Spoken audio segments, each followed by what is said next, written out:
अस्सलामुअलैकुम viewers, welcome back to my channel. आज हम बनाएंगे मौसम गर्मा की रिवायती सब्जी भिंडी कैरी के ट्विस्ट के साथ। इतनी मज़ेदार, टेस्टी और मसालेदार कि जो भिंडी नहीं भी खाता वो बहुत शौक से खाएगा। सबसे खास बात यह है कि इस तरीके से भिंडी बनाएंगे तो लेस जो है भिंडी से बिल्कुल ख़त्म हो जाएगी। उसके लिए कुछ टिप्स आपसे शेयर कर लेती हूँ। भिंडी को सबसे पहले आप धो लीजिए, छलनी में निकाल लीजिए, 15 मिनट तक इसका पानी आप ड्रेन होने दीजिए।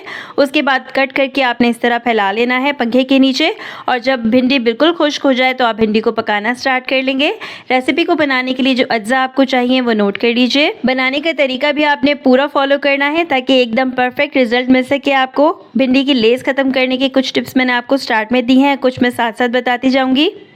हमें चाहिए आधा किलो भिंडी, जिसको कट करके मैंने रख लिया है ऑलरेडी। उसके बाद हमें मसालों में चाहिए हस्बे जायका नमक, 1.5 चाय का चम्मच पिसी हुई लाल मिर्च, आधा चाय का चम्मच चाहिए हमें जीरा पाउडर, धनिया पाउडर और हल्दी पाउडर। 2 मीडियम साइज के प्याज लेंगे, 2 ही हमें चाहिए टमाटर भी मीडियम साइज के। मेरे पास बहुत छोटा साइज था टमाटर का तो मैंने 4 ले लिए हैं यहाँ पर। इसके अलावा आपको चाहिए कैरी, तो वो मैंने आधी डालनी है इसमें, पूरी मैंने यहाँ रखी हुई है लेकिन इसमें से आधी ही लूँगी। 2 हरी मिर्चें चाहिए। ऑयल इस रेसिपी में टोटल आधा कप जाएगा। सबसे पहले आपने क्वार्टर यानी कि आधे कप का भी आधा आपने इसमें डाल लेना है पैन में। उसको हल्का सा गर्म कीजिए। उसके बाद इसमें हम भिंडी डाल लेंगे। इस तरीके से क्या होगा भिंडी को पहले फ्राई करने से कि भिंडी की लेस बिल्कुल ख़त्म हो जाएगी। जिस तरह चावल में चम्मच चलाते हैं बार बार तो वो लेस छोड़ देता है, उसमें से पीच निकलने लगती है, तो इसी तरह भिंडी में भी अगर आप बार बार चम्मच चलाते हैं तो भिंडी के अंदर से लेस निकलने लगती है। इस चीज़ का ख़ास ख्याल रखना है कि आपने भिंडी के अंदर बार बार चम्मच नहीं चलाना। 3 से 4 मिनट दरमियानी आंच पर आपने भिंडी को फ्राई करना है, लेकिन इस दौरान चम्मच आपने 2 से 3 दफ़ा ही चलाना है, सिर्फ इसलिए कि भिंडी एक जानिब से जलने ना पाए। बस इसे हमने दोनों साइड से हल्की हल्की गोल्डन ब्राउन करना है। इसी में ये आधी गल जाएगी और उसके बाद हम इसमें डाल लेंगे प्याज। पैन से आप इसको निकाल लीजिए किसी प्लेट में।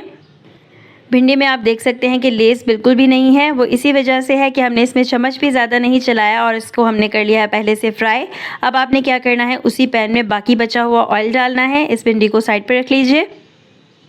पैन में तकरीबन क्वार्टर कप आपने ऑयल डालना है, इसको थोड़ा सा गर्म करना है और जो प्याज हमने छिल कर रखी थी उसे स्लाइसेस में कट कर लिया है वो हम इसमें डाल देंगे।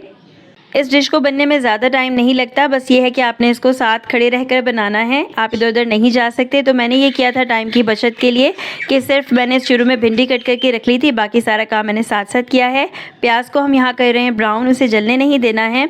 बहुत ज़्यादा ऑयल अगर हम इस रेसिपी में डाल देते हैं तो फिर बहुत ज़्यादा ऑयली भिंडी भी अच्छी नहीं लगती है, तो आपने उतना ही ऑयल का इस्तेमाल करना है जितना मैंने आपको बताया।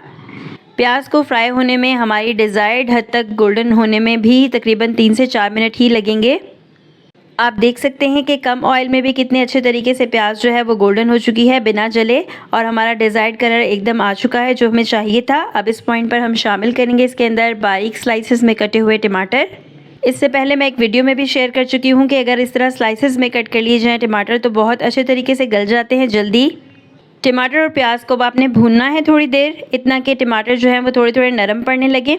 जब ये थोड़े से नरम होने लगे तो आपने इसको फिर ढक देना है। ढककर आपको दम देना है थोड़ी देर तक, तकरीबन 2 मिनट तक। मीडियम आंच नीचे होनी चाहिए। इस तरीके से क्या होगा कि टमाटर फुली नरम हो जाएंगे। अब इस पॉइंट पर आपने शामिल करने हैं तमाम मसाले जो हमने निकाल कर रखे हुए हैं पहले ही। मसाले शामिल करने के बाद आपने इनको अच्छे तरीके से भूनना है, लेकिन भूनने के दौरान ये जलने ना पाएँ, तो इसलिए हम इसमें डाल देंगे थोड़ा सा पानी। पानी आपने बहुत ज़्यादा भर नहीं देना है, इसमें थोड़ा सा पानी डालेंगे। जस्ट इसमें मैंने 1/4 कप जो है पानी शामिल किया है। उसके बाद इसको मिक्स कर रही हूँ अच्छे तरीके से। तकरीबन 3 से 4 मिनट तक ही इस मसाले को भी हम भूनेंगे। मसाला अब काफ़ी अच्छे तरीके से यकजान हो चुका है। अब हम डाल देंगे इसके अंदर फ्राई की हुई भिंडी, साथ ही साथ शामिल करेंगे इसमें कैरी और हरी मिर्चें भी। कैरी बहुत आराम से आपको मिल जाएगी, रॉ मैंगो जो होता है आपको सब्ज़ी की शॉप से मिल जाएगी, लेकिन अगर अवेलेबल नहीं है तो आप इसकी जगह आधे नींबू का रस भी इस्तेमाल कर सकते हैं। जो खट्टा सा टेस्ट आता है वो इस रेसिपी में बहुत मज़े का लगता है। कैरी को हम छिलकों के साथ भी शामिल कर सकते हैं, लेकिन फिर वो गलने में थोड़ा ज़्यादा टाइम लेती, इसलिए मैंने कैरी को कट करके छिलके उतार लिए हैं और फिर इसको शामिल कर दिया है। आधी कैरी ली है, मैं बार बार बता रही हूँ, क्योंकि ज़्यादा कैरी शामिल करेंगे तो मसाला जो है या सालन जो है वो ज़्यादा खट्टा हो जाएगा। तमाम चीज़ों को आपने हल्के हाथ से मिक्स करना है। उसके बाद इसको दम दे देना है आपने पूरे 5 से 10 मिनट के लिए, ताकि जो कैरी हमने शामिल की है और जो भिंडियाँ हैं वो हाफ टन थी पहले, अब पूरी कम्प्लीटली गल जाएं। 10 मिनट के बाद मैंने ढक्कन हटाया है तो कैरी भी गल चुकी है और भिंडी भी एकदम परफेक्टली रेडी है। हमारा सालन बिल्कुल रेडी है। आप ये याद रखिएगा कि आँच आपने दम देते वक्त बिल्कुल लो रखनी है।